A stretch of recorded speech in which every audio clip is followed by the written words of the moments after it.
Ladies and gentlemen, I want to talk to you today about a secret, not the kind that's locked away, but the kind that lives within you, waiting to be uncovered. The secret of becoming mentally strong. Pain is a part of life that none of us can escape, but so often we try to avoid it. We numb it, deny it, or run away from it. Yet pain has a purpose. It's a messenger, a guide, and sometimes even a mirror. When we stop seeing pain as something to fear and start viewing it as a teacher, we open ourselves to profound growth. It's in those moments of discomfort and struggle that the seeds of resilience are planted. Think about a time in your life when everything seemed to fall apart. Maybe it was a loss, a failure, or a betrayal. It felt unbearable, didn't it? But if you look back, you'll realize that moment taught you something you couldn't have learned any other way. Pain strips away the unnecessary, leaving only the truth. It forces you to confront parts of yourself you may have been too afraid to face. Pain teaches humility. It reminds us that we're not invincible, that life can change in an instant. And in that humility comes connection, because when we admit our vulnerability, we allow others to show up for us, to support us, and to remind us that we're not alone. It's in these shared moments of struggle that we often find our greatest strength. There's also a wisdom in pain. It tells us what we need to pay attention to, where we need to heal, and what no longer serves us. Pain has a way of illuminating the cracks in our lives, the ones we might have ignored when everything felt fine.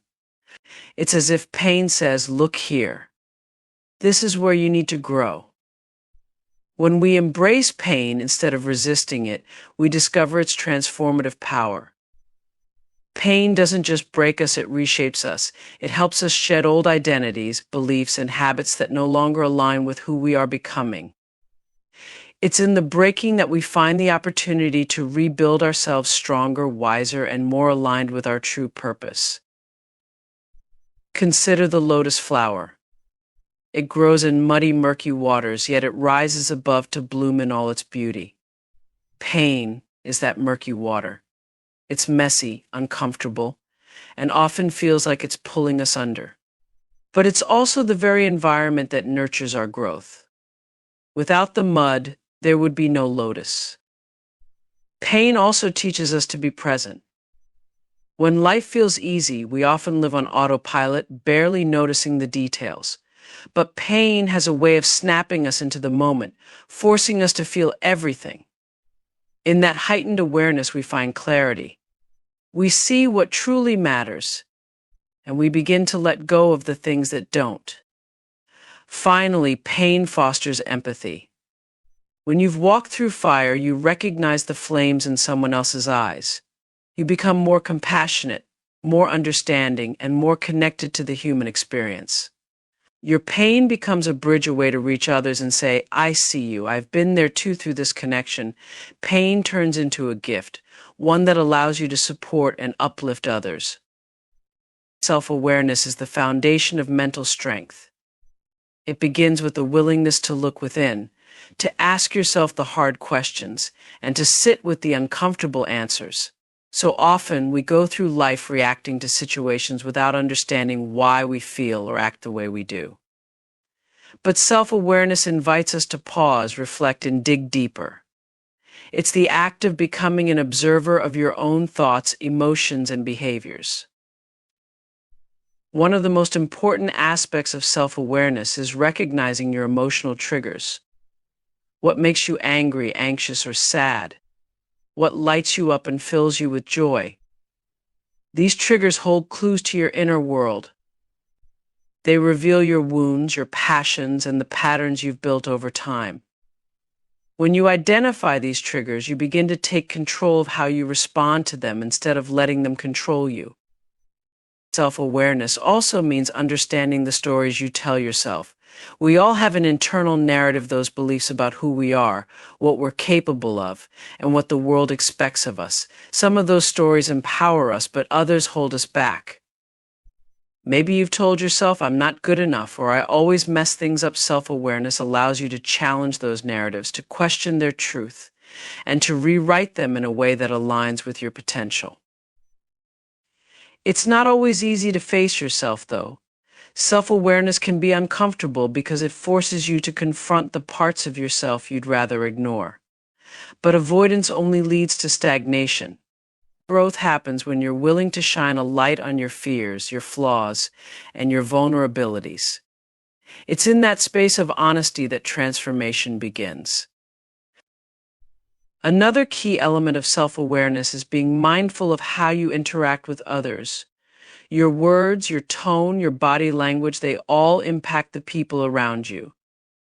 When you pay attention to how your energy influences others, you start to understand the ripple effects of your actions. Self-awareness helps you become intentional in your relationships, creating deeper connections and more meaningful exchanges. Self-awareness is not about judgment, it's about curiosity. Instead of labeling yourself as bad or good, ask yourself, why did I do that, or what was I feeling in that moment? This kind of curiosity fosters self-compassion, allowing you to learn and grow without the weight of shame or guilt. It's about understanding that you are a work in progress and that every experience offers a lesson. Self-awareness also requires stillness. In the chaos of daily life, it's easy to lose touch with yourself. But when you take the time to sit in silence, whether through meditation, journaling, or simply reflecting, you give yourself the space to hear your inner voice. In that stillness, you reconnect with your values, your dreams, and the deeper truths that guide your life.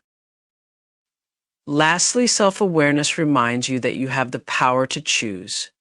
You can choose how you respond to challenges, how you treat others, and how you show up in the world. When you understand yourself, you step out of autopilot and into intention. You become the author of your own story, shaping it with purpose and clarity instead of being shaped by circumstances. The need for validation is something most of us carry, often without realizing it. From an early age, we're taught to seek approval, whether it's a pat on the back, a gold star, or a kind word from someone we respect. But as we grow older, that search for validation can become a weight that holds us back. When your worth depends on someone else's opinion, you give away your power. Letting go of that need is an act of reclaiming yourself. At its core, the need for validation stems from a desire to feel seen, heard, and valued. It's a deeply human longing, but the problem arises when you rely on external sources to fulfill it. Whether it's through social media likes, a boss's praise, or a friend's approval, chasing validation from others creates a cycle of dependency. You begin to shape your actions, words, and even your identity around what you think will make people like or accept you. The truth is, no amount of external validation will ever be enough if you don't believe in your own worth. It's like trying to fill a cup with a hole in the bottom. No matter how much praise you receive, it drains away, leaving you feeling empty again. The only way to truly feel whole is to look inward, to learn how to validate yourself from a place of self-respect and self-love. Letting go of the need for validation requires you to get comfortable with not being liked by everyone. And that can feel terrifying. But here's the thing, not everyone is meant to understand you, and that's okay. When you stop trying to please everyone, you free yourself to live authentically. You start making choices based on what feels right for you, not what will earn you approval from others. This journey also calls for a deep sense of trust in yourself. Trust that your voice matters even when it's met with silence. Trust that your dreams are valid even when others don't understand them. Trust that you are enough, even without applause. Building that trust takes time, but it begins with small, deliberate acts of self-affirmation. Another part of letting go is recognizing the ways validation seeking shows up in your life. Maybe it's staying in a job that doesn't fulfill you because it looks impressive to others, or it's saying yes to things you don't want to do, just to avoid disappointing someone. When you become aware of these patterns, you can start to challenge them. You can ask yourself, am I doing this for me or for someone else's approval? It's also important to understand that letting go of the need for validation doesn't mean you stop caring about connection or feedback. Healthy relationships are built on mutual respect and understanding. But the difference is that your sense of self no longer hinges on what others think of you. You can appreciate someone's opinion without letting it define you. Letting go is ultimately about liberation. It's about stepping into your own truth and allowing yourself to shine, unapologetically. When you no longer depend on others to tell you you're worthy, you become unshakable. You walk through the world with confidence, not because everyone agrees with you, but because you know who you are, and that is more than enough. Gratitude is often seen as something simple, even cliché, but its power to transform our perspective and build resilience is profound. It's not just about saying thank you when things are good, it's about finding something to hold on to when life feels impossible. Gratitude allows you to see the silver lining in the darkest clouds and reminds you that even in moments of despair, there is still something worth cherishing. One of the most incredible things about gratitude is that it shifts your focus. When challenges arise, it's easy to become consumed by what's wrong, by what's missing, or by what's causing pain. Gratitude invites you to look beyond the struggle and recognize what is still strong, still beautiful, and still working in your favor. This shift doesn't erase the hardship, but it gives you the strength to face it with a more grounded and hopeful mindset. Gratitude also serves as a counterbalance to fear. When fear whispers, "What if everything falls apart?" gratitude responds, "Look at everything that's holding you together." It reminds you that you faced storms before and made it through. Reflecting on the blessings and lessons you've gathered over time reassures you that you have the tools to weather the challenges ahead. Another remarkable aspect of gratitude is how it reconnects you to the present moment. When life feels overwhelming, we often spiral into worry about the future or regret about the past. But gratitude pulls you back into the here and now. It asks you to take stock of what's good in this very moment: the breath in your lungs, the love of a friend, the warmth of the sun on your skin. In those small, quiet details, resilience begins to take root. Gratitude is also deeply intertwined with perspective. Imagine this: two people face the same setback, but one focuses only on the loss while the other acknowledges the lesson hidden within the difficulty. The second person isn't pretending the setback didn't hurt, they're choosing to see how it can serve them. Gratitude doesn't deny pain, it coexists with it, allowing you to find meaning even in the most challenging circumstances. Cultivating gratitude requires intention. It's easy to be grateful when life is smooth, but the real test comes in adversity. This is where a gratitude practice can be life-changing. Whether it's writing down 3 things you're grateful for each day or pausing to reflect on the good in a tough moment, these small habits train your mind to look for the positive. Over time, they build a mental reserve of hope and resilience you can draw from in difficult times. Gratitude is not just about what you have, it's about how you perceive what you have. It invites you to stop measuring your life against what others have or what you think you lack. Instead, it asks you to celebrate the unique gifts, experiences, and opportunities that are yours. This mindset creates a sense of abundance, even in situations where resources or circumstances might feel scarce. Lastly, gratitude strengthens your connections with others. When you express thanks to the people who support you, you deepen those relationships and create a network of mutual care. This web of connection becomes a safety net during hard times, reminding you that you are never truly alone. Gratitude, then, is not just an individual practice, it's a collective force that builds resilience through love and community. Setting boundaries is one of the most powerful acts of self-respect you can offer yourself. It's not about shutting people out or building walls, it's about defining what you need to protect your energy, your time, and your well-being. Boundaries are a declaration of your worth, a way of saying, "This is what I need to thrive." When you honor your boundaries, you create space for your best self to emerge. One of the first steps in setting boundaries is understanding your limits. This requires self-awareness and the courage to be honest with yourself. What drains you? What energizes you? Where do you feel taken advantage of or undervalued? These answers hold the key to identifying the boundaries you need. Without clarity on your limits, you risk overcommitting, overextending, and losing sight of your own needs in an effort to please others.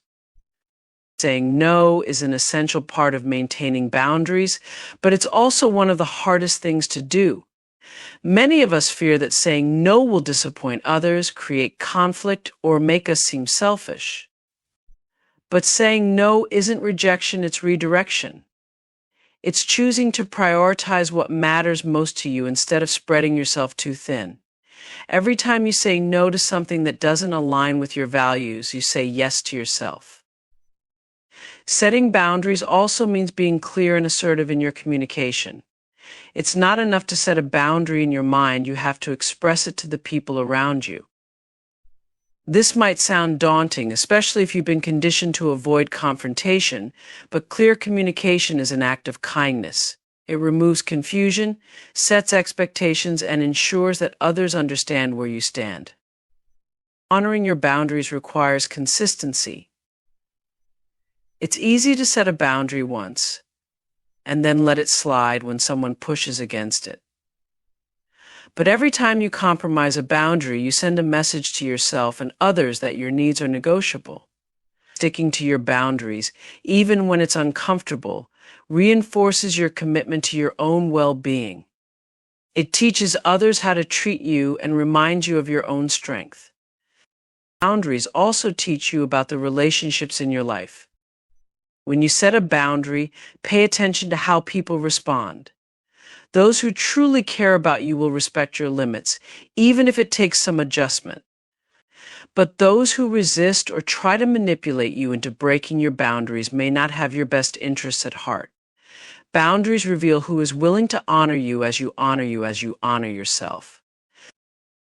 Setting boundaries isn't just about protecting yourself from others, it's also about protecting yourself from your own tendencies. Maybe you're someone who says yes to everything because you want to feel needed. Or perhaps you take on too much because you equate busyness with worth. Boundaries remind you that you don't have to prove your value to anyone. You are enough even when you rest. Even when you take a step back. Finally, boundaries create room for what truly matters. When you say no to what doesn't serve you, you make space for what does. You free yourself to pursue your passions, nurture meaningful relationships, and care for your physical and emotional health. Boundaries aren't a barrier, they're a gateway to living a life that feels authentic, balanced, and fulfilling. Lifelong growth is a mindset, a decision to continuously evolve and embrace change.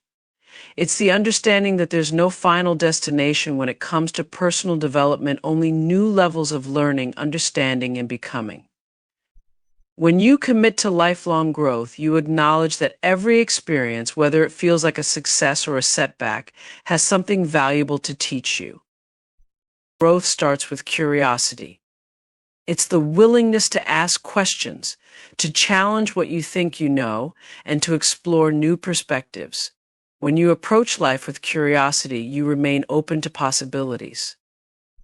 Instead of seeing obstacles as roadblocks, you begin to see them as opportunities to learn something new.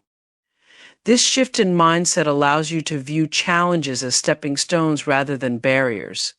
Committing to growth also requires humility. It means recognizing that you don't have all the answers, and that's okay. There's always more to learn, more to improve, and more to understand about yourself and the world around you. Humility keeps you grounded, reminding you that growth is not about perfection but about progress. It allows you to embrace the process, even when it's messy or uncomfortable. One of the most important aspects of lifelong growth is resilience. Growth isn't a straight line, it's a series of peaks and valleys. There will be times when you stumble, when things don't go as planned, and when you feel like giving up. But resilience pushes you to keep going, to adapt, and to find strength in the struggle. It's in those moments of difficulty that your greatest growth often occurs. Growth also demands self-reflection. Taking the time to pause and look inward helps you assess where you are and where you want to go. It's about asking yourself, what am I learning from this experience? How have I changed? What do I need to work on next? Self-reflection helps you align your actions with your values and ensures that your growth is intentional rather than aimless. Another critical element of lifelong growth is embracing discomfort. Growth often requires you to step out of your comfort zone, to take risks, and to try things that feel unfamiliar or even frightening.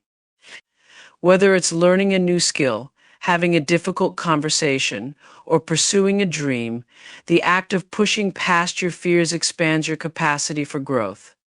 Discomfort is not something to avoid, it's a sign that you're stretching beyond your limits.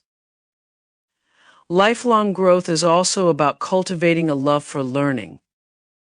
This doesn't mean formal education alone, it means finding joy in discovering new things, whether it's through books, experiences, or conversations with others.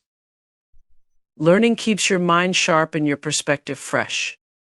It reminds you that the world is full of wonder and that there's always more to explore, no matter your age or stage in life. Finally, committing to growth means surrounding yourself with people who inspire and challenge you. The right relationships can act as catalysts for your development, offering support, encouragement, and new insights. When you engage with others who are also committed to growth, you create a positive feedback loop that drives you to keep reaching for your potential. These connections remind you that growth is not just a solitary journey, it's one that is enriched by the people you share it with.